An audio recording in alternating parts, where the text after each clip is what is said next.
హైదరాబాద్ సుచిత్రలో వివాదాస్పద భూమిపై సర్వే నిన్నే పూర్తయింది కానీ ఇంకా బహిర్గతం చేయలేదు.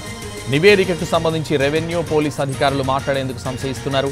మాజీ మంత్రి మల్లారెడ్డి, ప్రభుత్వ విప్ అడ్లూరి లక్ష్మణ్ మధ్య నెలకొన్న వివాదంతో ఈ భూమి ఎవరిదనే ఉత్కంఠ ఇంకా కొనసాగుతోంది. రాజకీయ పరిణామాల నేపథ్యంలో సర్వే రిపోర్టు విడుదలకు ఆలస్యమయ్యే అవకాశం ఉందని తెలుస్తోంది. వివాదాస్పద భూమిలో సర్వే పూర్తయినా కలెక్టర్కు నివేదిక ఎప్పుడు అందజేస్తారు, అధికారులు ఎందుకు మాట్లాడడం లేదనే అంశాలపై మరింత సమాచారం మా ప్రతినిధి ప్రేమ్ అందిస్తారు.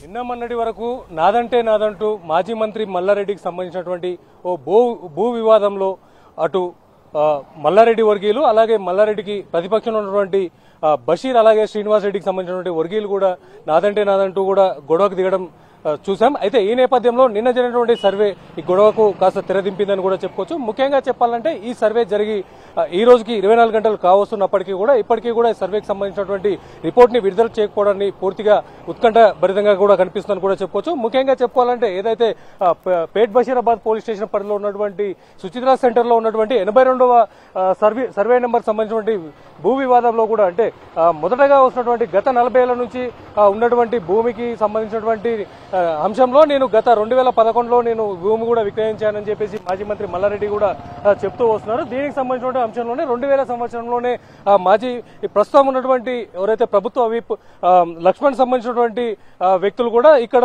2000 సంవత్సరంలోనే మేము డాక్యుమెంట్ ఉన్నటువంటి డాక్యుమెంట్ నేపథ్యంలో దాన్ని చూసి దానికి ఉన్నటువంటి పూర్తి మ్యాప్ ను కూడా చూసి జెన్యూన్ గా ఉందన్న నేపథ్యంలో ఖచ్చితంగా మేము కూడా ఇక్కడ ప్లాట్ల రూపంలో కూడా విక్రయించామని చెప్పేసి కూడా తెలియడం కూడా జరుగుతున్నది. దీనికి సంబంధించినటువంటి అంశంలోనే నిన్న జరిగినటువంటి సర్వేకి సంబంధించినటువంటి రిపోర్ట్ ను కూడా అధికారులు ఇప్పటివరకు కూడా దీనిపై ఎలాంటి స్పష్టత కూడా బయటకు రిలీజ్ చేయలేదు. అయితే ఈ అధికారులు కూడా ఆర్డీఓ ద్వారా కలెక్టర్ కి ఈ రెవెన్యూకి సంబంధించిన రిపోర్ట్ సర్వే రిపోర్ట్ ని కూడా రెవెన్యూ అధికారులు కలెక్టర్ కి అందించబోతున్నట్టుగా కూడా తెలుస్తుంది. కలెక్టర్ ద్వారా పోలీసు ఉన్నతాధికారులకు అలాగే ఇరు వర్గాలకు కూడా అందించి కూర్చోబెట్టి దీనిపై మాట్లాడే అవకాశం కూడా ఉండబోతున్నట్టుగా కూడా తెలుస్తుంది. అయితే ముఖ్యంగా చెప్పాలంటే ప్రస్తుతం మాజీ మంత్రిగా కొనసాగుతున్నటువంటి మాజీ మంత్రి మల్లారెడ్డి అలాగే ప్రస్తుతం అధికార పార్టీకి ఉన్నటువంటి ప్రభుత్వ వైపుగా కొనసాగుతున్నటువంటి ధర్మపురి ఎమ్మెల్యే లక్ష్మణ్ ఈ ఇద్దరు చెరోవైపు ఉన్న నేపథ్యంలో అధికారులు కూడా దీనిపై పూర్తి స్థాయిలో కూడా మాట్లాడడానికి కూడా సంశయిస్తున్న పరిస్థితి కూడా మనం చూసుకోవచ్చు. ముఖ్యంగా చెప్పాలంటే ఈ భూ వివాదానికి సంబంధించి గతంలో కూడా గత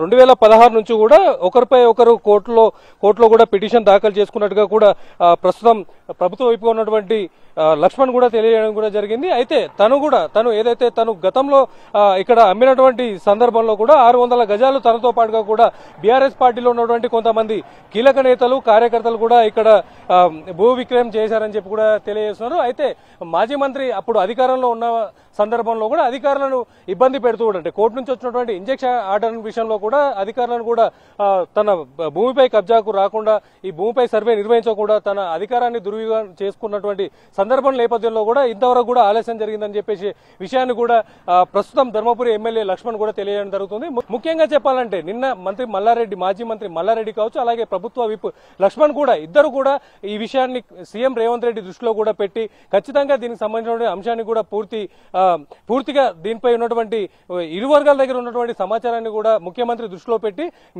భూమి మాదే అని కూడా ఇద్దరు కూడా పోరాటం చేసినటువంటి పరిస్థితి కూడా కనిపిస్తుంది. ఎటకేలా కూడా సర్వే రిపోర్ట్ ఆధారంగా కూడా ప్రభుత్వం ఎవరికి తేలితే వాళ్ళకి భూమిని అప్పచెప్పే అవకాశం కూడా ఉండబోతున్నట్టుగా కూడా